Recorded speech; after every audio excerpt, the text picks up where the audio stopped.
Alright guys, I'm going to show you how to do a digital tattoo on Photoshop. So first open up your Photoshop.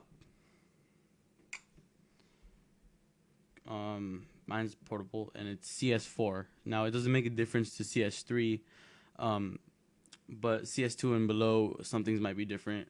Mac could be different. I have a PC right now, so I'm not professional with each computer type. So first of all, you want to get a photo of a leg or arm or a neck or whatever, wherever you want the tattoo. So here is an arm.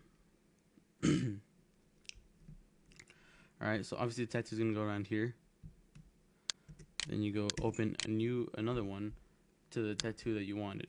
Now, preferably you get it in white background.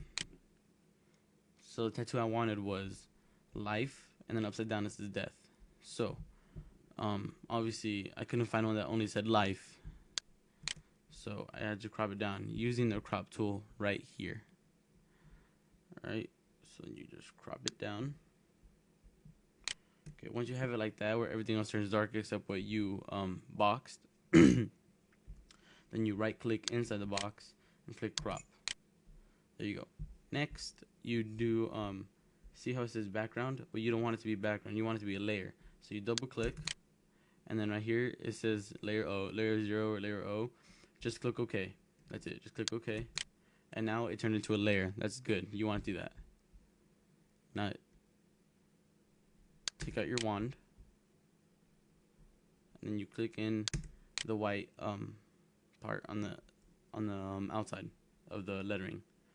And then see how these parts aren't glittering right here in the middle? The white parts in the middle is because they're blocked off by, there's not a hole in the line. So you just click shift. See how whenever you click shift, there's a plus sign, like a plus sign appears by the wand? That's good. You know that? Well then just click hold shift and then add the parts that you couldn't get.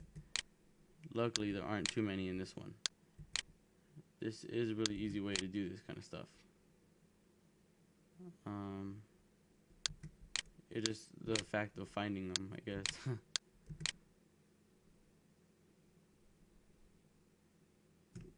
Then delete. And then once you do that, go to the top, you drag it down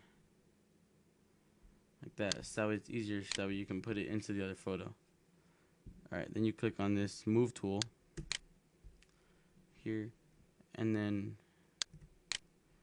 you're able to move it, right here. So then you right click, and then move it a little bit, and then you right click. See what I did? I moved it from the middle to here, move it a little bit, then right click, and then click layer 0, and then from there move it over to there. And then right here you can just exit this, click no, unless you want it to say like that. And then right here, okay, now notice how there's this thing's called show transformation controls. Okay, well if that's not ticked, then this box that lets you control how big, if you can shrink it or not, will disappear. So you want it to be ticked, right? So now that's there. First of all, for those of you that are new to this, in order to move the box, you do not hold the center. I used to think that does something where it just moves the center. I don't know why. Just hold it, click and hold anywhere else in the box in the middle. Okay, so first you want to shrink it down, obviously, like that. So you want to just keep shrinking it until it looks good enough to be on the arm, and then you want it to look, cool, not like where it looks all weird. And then also, if you go like right around here, you can turn it. So that's what's cool about this.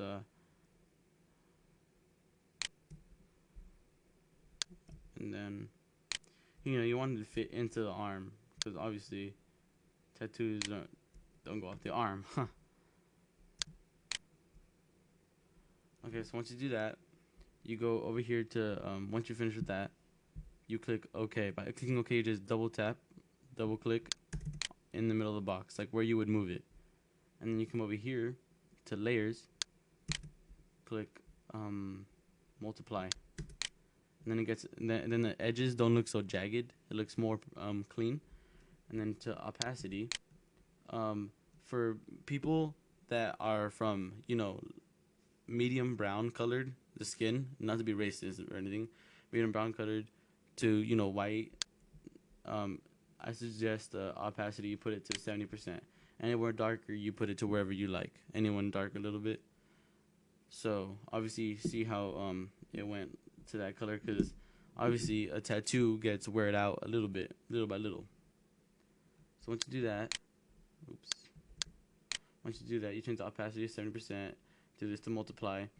You go up to filter because you want to blur the edges a little bit, because it's word out a little bit.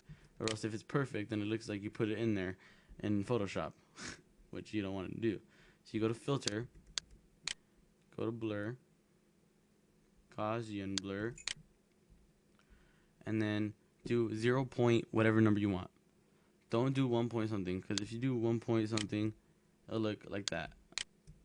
Like that. I suggest do 0.4. Now, look at the big difference that it does when it's 0.1, like that, to 0.4. That. Now it looks real. Now you can take more or less. Less, I don't suggest it. More, you can add more blurriness, like if you wore a little bit or out a little bit. So then that's that. And then you just click OK. And that's that. I mean, look at it. It looks like a tattoo that someone looks for real. You know what I'm saying? So that's that. If you have any questions, just comment me. Just comment me, asking me questions about anything else. I can figure a lot of things out about Photoshop. I've only had Photoshop for a couple weeks now, probably a month, and I figured a lot of things out about it, like just cool photos. So there's a lot of things you can do with this, and if you need help figuring things out, I can make a basic tutorial about this Photoshop. Please don't ask for it because I really don't want to do it, but if you do ask for it, then I probably will. So that's it, and thanks.